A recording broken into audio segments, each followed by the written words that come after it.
Welcome back to Pop Tabs, keeping tabs on all your pop culture topics. I'm your host, Matthew Yapp, and joining me today is... Zoey Smith. And... Sam Smith. Thank you guys so much for being here. You're welcome. We went to high school together. Yeah, we did. And now look at us, it's even worse. It was depressing. You know what else has gotten a lot worse? Rockstar's public reception. Yes. See, Rockstar Games is now facing some backlash after statements were made about how their employees had been working. They're pretty well-received game company. They made Grand Theft Auto 5, they made the first Red Dead Redemption, and now for Red Dead Redemption 2, which comes out pretty soon, the co-founder, Dan Houser, stated that his team had been working over 100 hours per week to get the game out. A lot of people saw this as kind of inhumane and that it was just overworking their employees. So what are you guys' initial thoughts on this? Well, initially I was like, that's very wrong. Yeah. But he did say it was only a 3-week period. Mm-hmm. Well, that's still bad. 300 hours. He said that he wasn't really forcing anybody to work that much, which I would feel peer pressured, but that's because I'm very susceptible to peer pressure. But I think that it's not as bad as it sounded in the initial interview. Okay. You know? Well, and I think they all chose to work that much. Right. But I also think on the flip side of that, they've been working on the game for 7 years. So 300 hours for 3 weeks is really not going to do much because they've been working on it for 7 years. Yeah. Like, I don't know how that could be beneficial. Yeah. See, I am of the personal belief that, like, sure, it was voluntary, but, like, I don't think they should let their employees work for 100 hours. Like, if someone's been clocked in and you look and old Johnny Boy over there has been here since, like, last Tuesday, I think you should send him home. I mean, that's a fair assumption, but if it's a freelance company, then obviously you can't really control that at that point, which you shouldn't enable it either. But I don't think you can control that as much. But you just said that they shouldn't enable it, and Yeah. they are enabling it. Yeah, true. Well, But wasn't the Dan also working? Yes, he was. So it's kind of, I mean, he also shouldn't be doing that because it's very unhealthy. Mm-hmm. But I think if he's doing it, everyone else is going to be like, well, he's doing it, so we Right. have to do it. That is an argument a lot of people made, is that, like, since he is one of the co-founders, since he is working 100 hours that week, all the other employees are like, I guess, like, we don't have to, but we're going to look bad if we don't. yeah, and you don't want to lose your job. Yeah. That's fair. I do. I'm really hoping Menards fires me one of these days. Like, really bad. But we're waiting for it. No, so do you think that a company, to prevent peer pressure, like you said, should limit how many hours a person can work? Well, I would, yes. Yes. Yeah, I think you should, but I think the founder's not really going to pay attention to that. That's valid. So, I mean, if the founder's doing it anyway, the employee still might do it anyway. Okay. And Yeah. you know what I mean? Like, Yeah. you can't control that. Yeah. The argument that he made is, again, not only was it voluntary, but also the employees really care about the end product, and so they want to make sure it's as good as it can be. So, do you personally feel that a good end product is justification for kind of unfit work situations? Well, okay, I said this already, but they were literally working on this game for 7 years. I don't understand how 3 weeks of 100-hour weeks does anything. Right. Like, you've had 7 years to do this. I think you could space that time out a little bit better. Okay. And doesn't the game come out October 26th or something? Somewhere in that range. Yeah, so it's, yeah. So, I mean, they had time still at the point when this interview was taken, so Right. it Yeah. wasn't like the 300 hours was really necessary. Crunch time. Yeah. At this point, it should be crunch time, not then. Yeah. So, See, back to the question I asked on the justification of, like, does it make it okay? I think kind of, actually, because, like, sure, it is lame and they probably should have gotten it done by Yeah. now, but they haven't. So why not force $300 in? Because people do. They want, I think they're all artists to an extent, and so they want as good of an end product as they can get. So to get that, why not kind of push your employees Yeah. to really make it? I mean, sure, it's kind of inhumane-ish, but, like, you'll get a better product at the yeah, end. they get a cool game, so who cares if it's inhumane, honestly. Well, but with that, like, they're not going to get much sleep doing that so often. And with the lack of sleep, I think your product would just, like, your work would be, like, less good. Okay. Because you would have no sleep, and so you'd be tired. And, like, I personally, I can't work well when I am tired. So you'd be getting better quantity of work than quality of work at Yeah. that point would be another valid argument. Okay. That's what I was and I trying to do get see at, what you're yes. saying, but let's create this wild scenario where they're exhausted and crying, but the work they're producing is great. If it's still great work, is it cool? See, I'm exhausted and crying all the time, so I don't think that's necessarily a good scenario for me. But, I mean, you'd probably be like, Jimmy, go do that at home. Not don't cry on my time. That's valid. So no to letting people cry in the workplace. Yeah, I mean, still like do your work, but don't cry here. I'd be a very bad boss. So back to what we had stated earlier. If at the end of the day it's perfect, even though the employees, they went through a really bad thing, and sure, it could have made a worse product, but at the end of the day, it does come out as a really good product. Do you think that's justified? I think in certain cases, yes, it's justified, but not if the end product is a video game. Okay. I think in certain circumstances, say it's a political outcome or say it's something that's really going to change the way that we do something and it needs a deadline, that might be something, but we don't need a video game. So no, Okay. It's not justified. All right. Well, I think it kind of comes down to how they feel about it.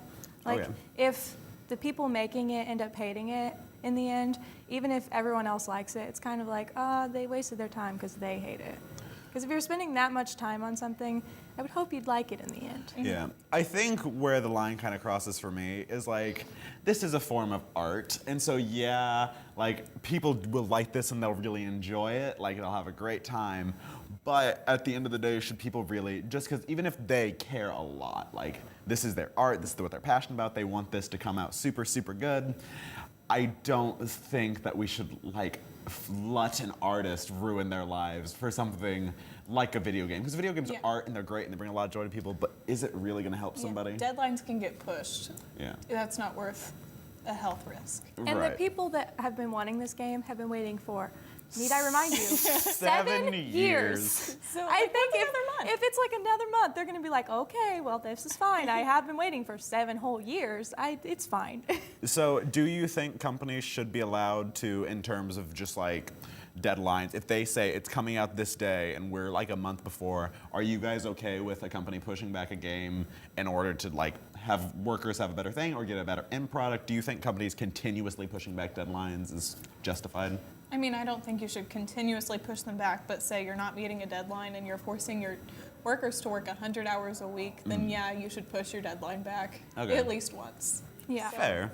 I mean, if it gets to a certain point where you've done it like maybe 5 times, people are just going to get frustrated. And so maybe then do some crunch time. But I think it should start with like the person in charge, and they should be picking up more of the work because they're the one in charge, I mean, which to be fair, he did. Yeah, Yeah. he did.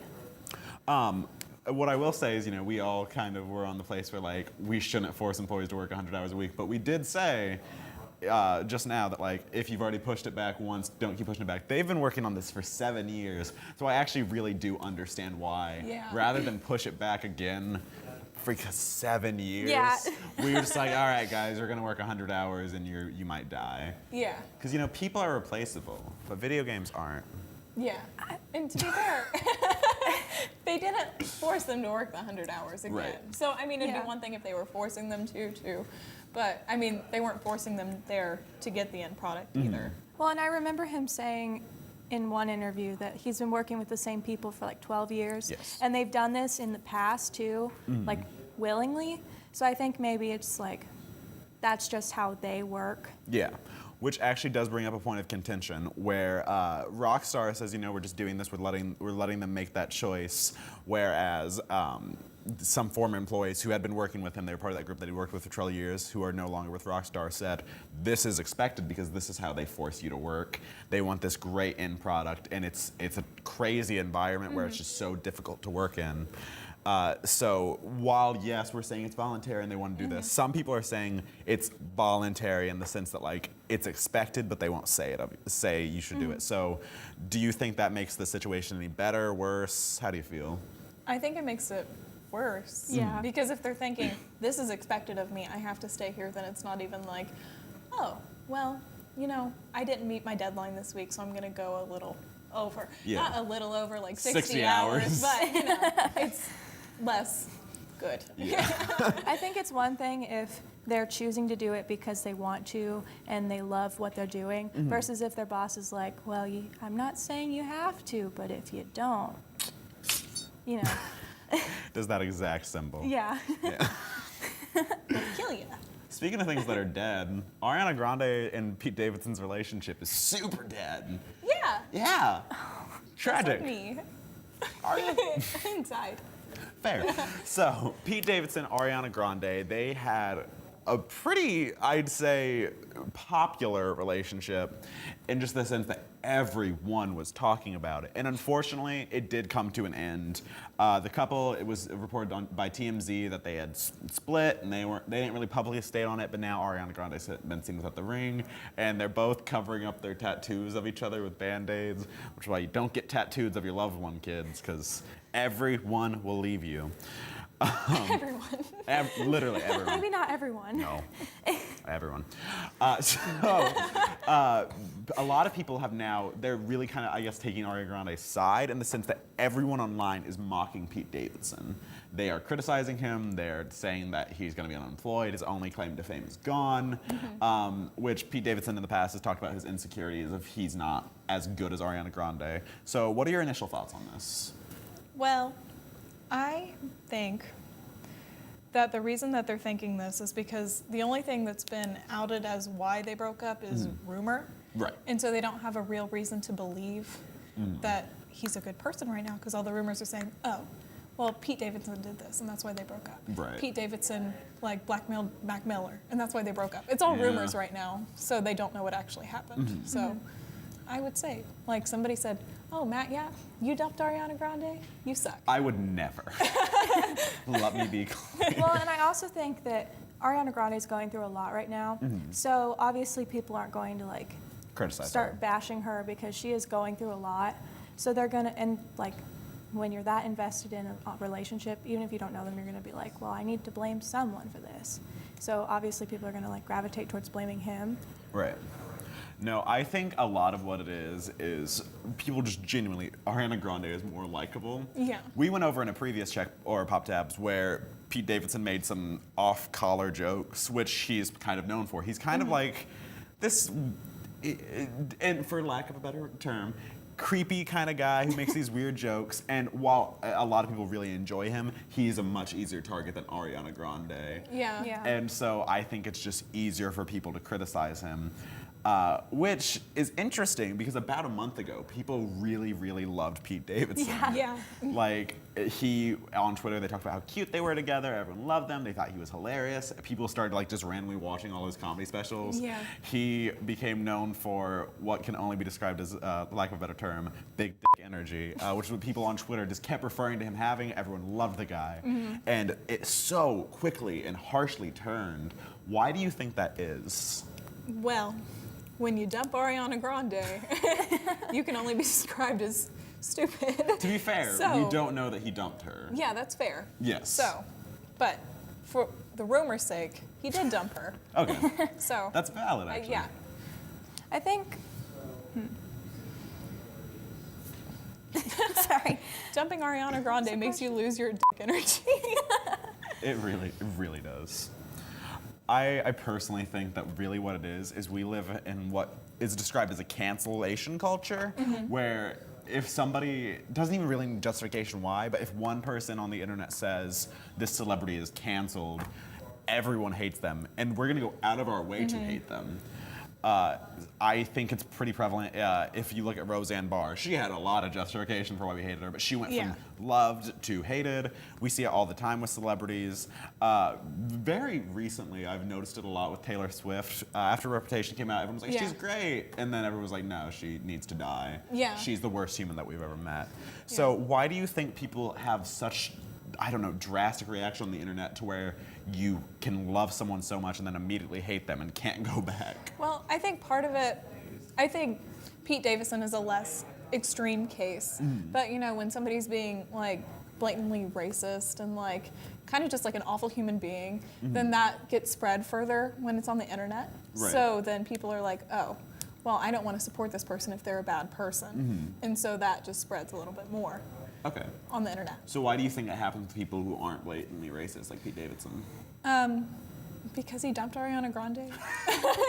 Well, she's such a good, like, so much has happened to her recently with the Mac Miller thing, and she's gained so much good press recently after the, like, Manchester United thing. Yeah, so it's been, I think she's gone through enough that people are like, well, why is this breakup happening? He must have not been good enough for her. Okay, yeah, that's valid. You know what I mean? And I also think, like, going back on the canceled culture, most people that, like, when they dislike someone enough that they're like, oh, they're canceled, they're going to talk about it all the time. Yes. And so I think that part of it is like, oh, well, if this person's, like, constantly talking about how awful this person must be, they must be pretty awful. And so that's kind of also how it spreads, because it's like, oh, Jimmy really hates Pete Davidson. I must hate him too. Yeah. I think a lot of it is that the internet, Twitter specifically, is Yeah. just an echo chamber where literally all you have to do is search hashtag Pete Davidson is canceled party, which was a thing that was trending. I don't understand why every, like, canceled party is always trending. Yeah, because it's what it is. People are kind of mean in general, and so people love to jump in on this, like, dog pile of hate, and we all know, like, keyboard courage is a thing, so they just want to get on and just, like, type and be like, Pete Davidson is the worst, and I hate him because he broke up with Ariana Grande, even though that probably wasn't the case. So it's kind of a mess. Well, and then on the internet too, even if you have like a Pete Davidson fan, you can tweet, oh, I love Pete Davidson. And somebody's gonna tweet back and they're gonna be like, why would you love him? This is wrong with him, this is wrong with him. And then you're going to, like, take that opinion down a notch. Yeah. You know what I mean? So, People don't want to be the one to speak yeah. out. So, Well, and in the case of Pete Davidson, there's not really a real, like, no one knows exactly what's going on with their relationship. We know they've broken up, but Right. that's about it, because neither of them have really spoken out about why or what's happening now. And so I think it's sort of unfair as of, like, at this moment that people are treating him so poorly, because he might not have done anything, and Ariana, Yeah. since she's going through so much, it could easily just be she needs a break for a while to be by herself and, like, Right. figure things out. And he might not have done anything at all. And Yeah. people are just like, well, we don't like him. And something that's worth noting about that is Pete Davidson has started canceling his shows. In the past, Pete Davidson has spoken out quite a bit about, he has BPD, and he's spoken out about just his battle with mental health. He was suicidal in the past. And so he's a man who could be described as fairly unwell and could probably use help, and yet people are jumping on him, which I don't think they would do if he was a regular person. Why do you think Yeah. we almost disregard celebrities' mental health and safety? well, a public figure is easier to bully. Okay. And on the internet, like, cyberbullying is so prevalent anyway. So if you're seeing this public figure, then you're going to be bullying the public figure more than you're going to be bullying an average person for that type of thing, which people do get bullied for that type of thing Right. on the internet.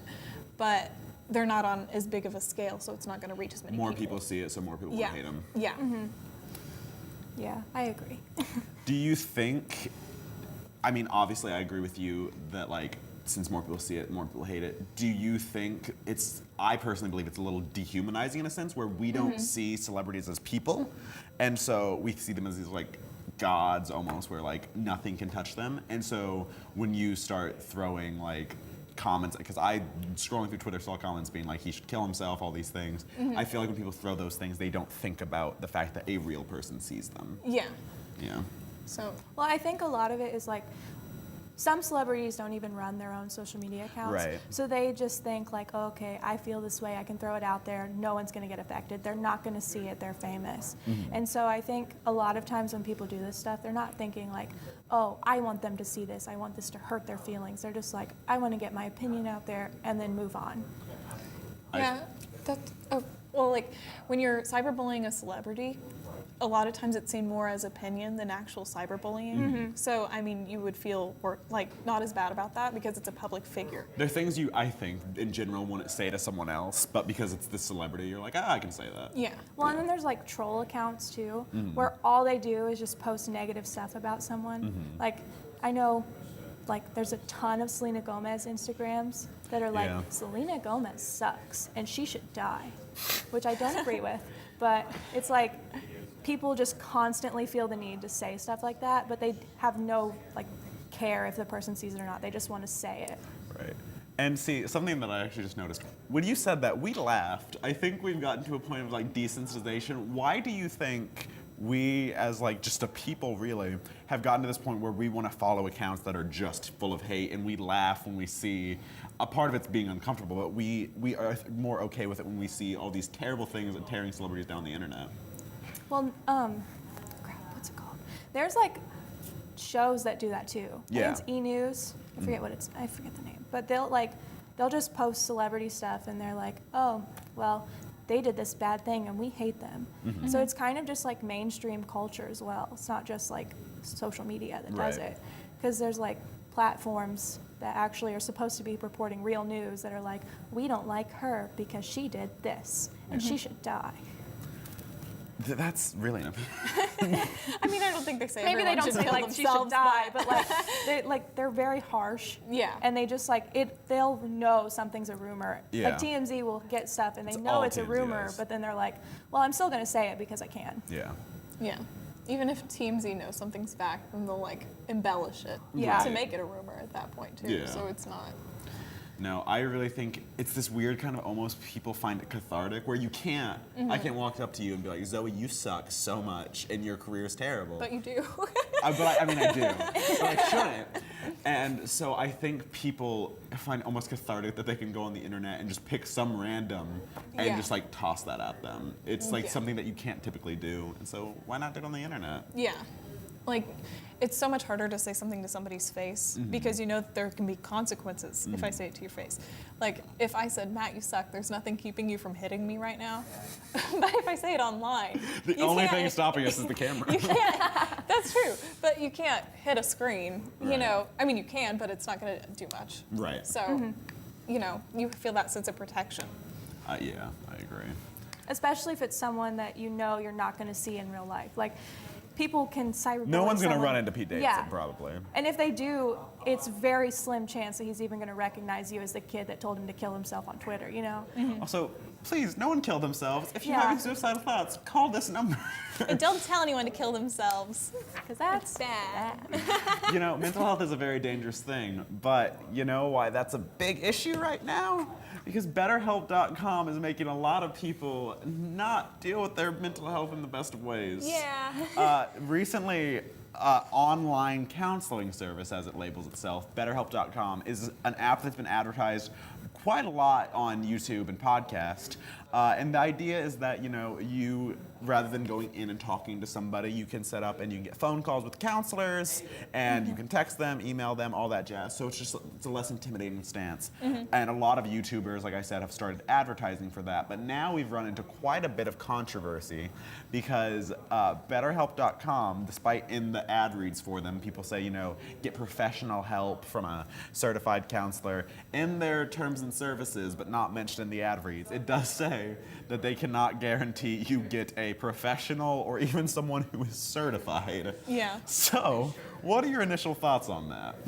I think with YouTube especially, they're probably not trying these products before they do an ad read for them. Right. They're probably given a script and said like, you know, you can change a little bit, but just like read what we give you. Right. And especially with YouTube ads, most YouTubers are very transparent about the fact that their ad system is not doing super well right now, Yeah. and it's not very like organized. So I think that with the opportunity of like, oh, I can be making the money I used to make when ads made sense, now I'll just do this ad read, tie it in somehow, and then just do my video like I want to do.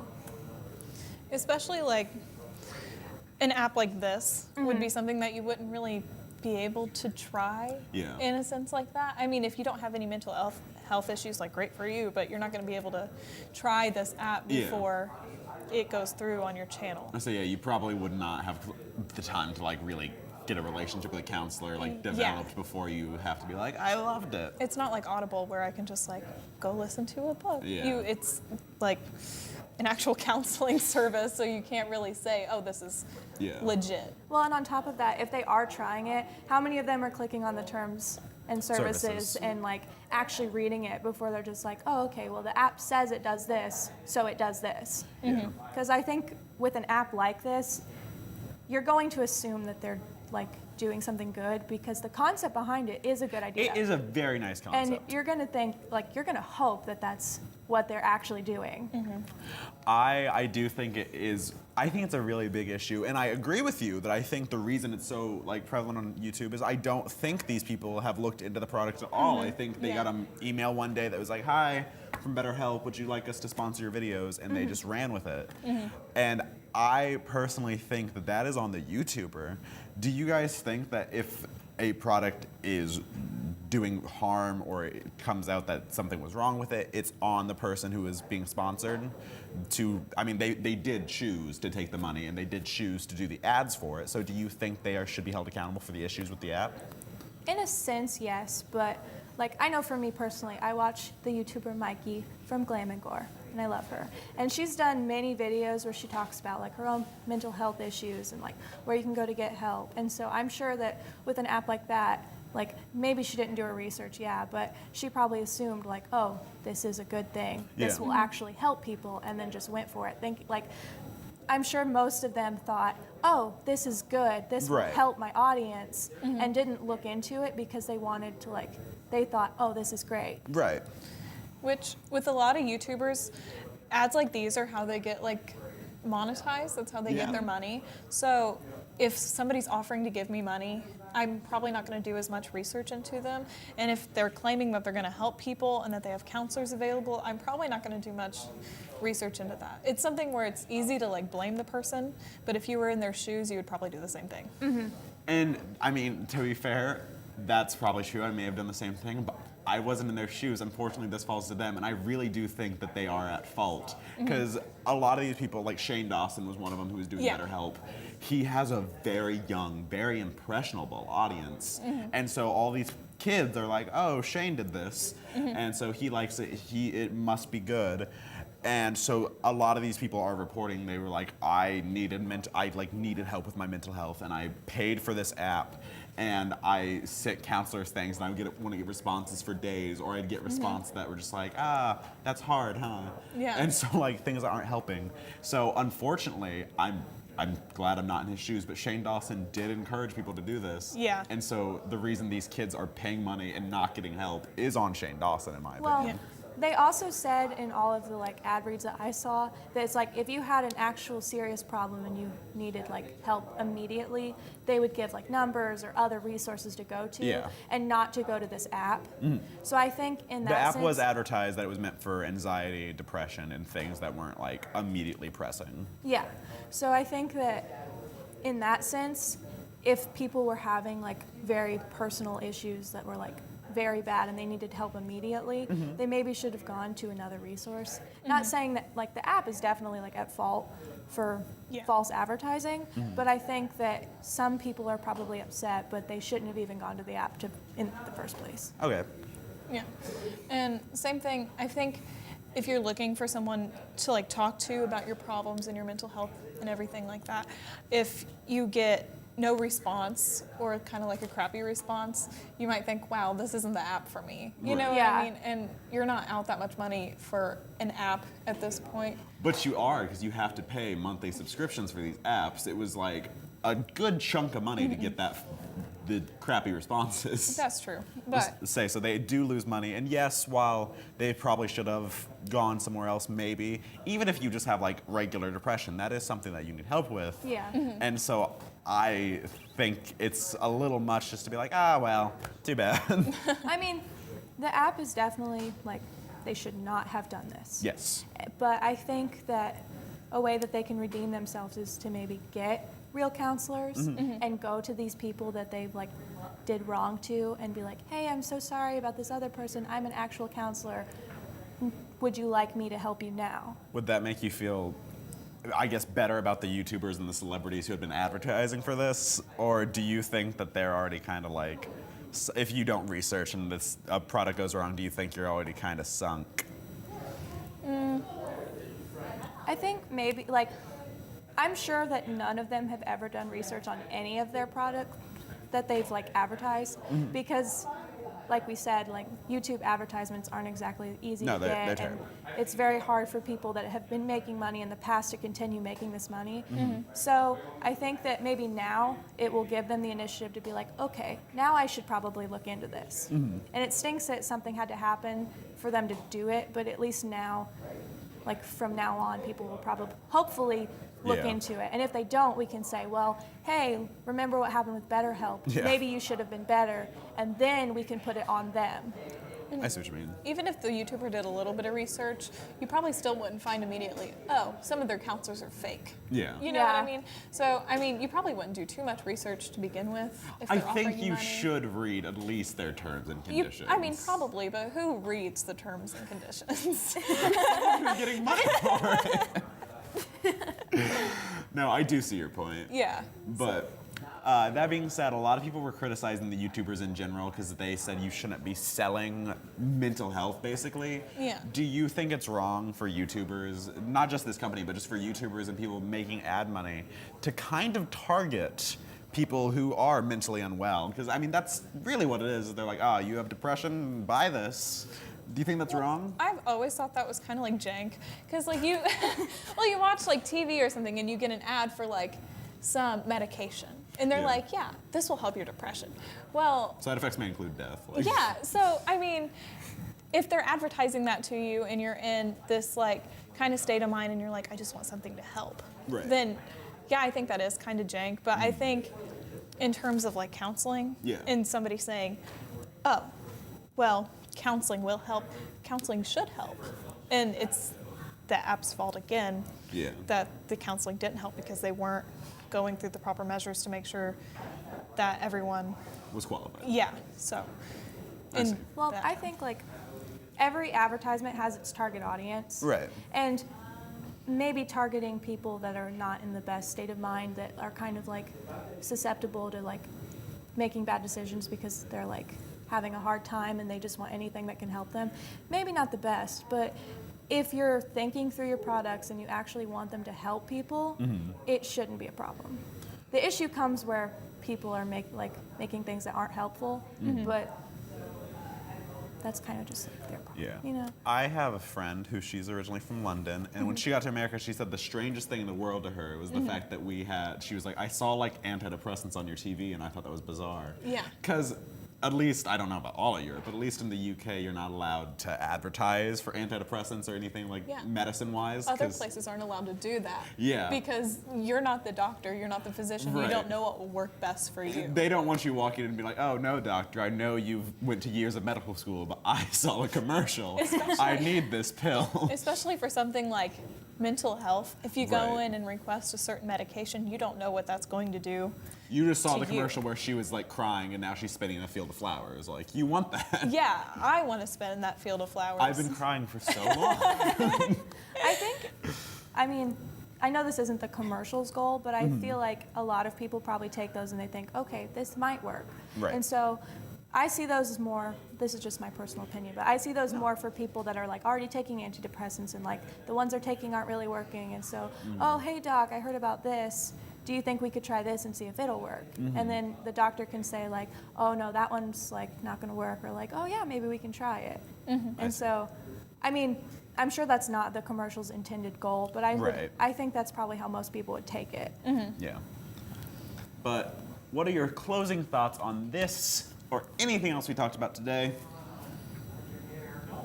I love Shane Dawson. Interesting. Didn't know that. Fair though. Shane Dawson has big dick energy. I was gonna say BetterHelp.com is bad. That's true. Yeah. Pete Davidson's a good guy. I hope he gets help. Yeah. And Rockstar Games needs to chill. I don't think I'm actually gonna buy Red Dead Redemption 2. I don't know. I did. Okay, one thing we didn't talk about that I did think was hilarious. If you is- mention Little Zan. No, it's not Little Zan. No, in Red Dead Redemption 2, they literally have like a physics for the horse's testicles. What? Why? And so Why that's do they been need Pop that? Tabs. You guys have been great. Thank you so much for watching.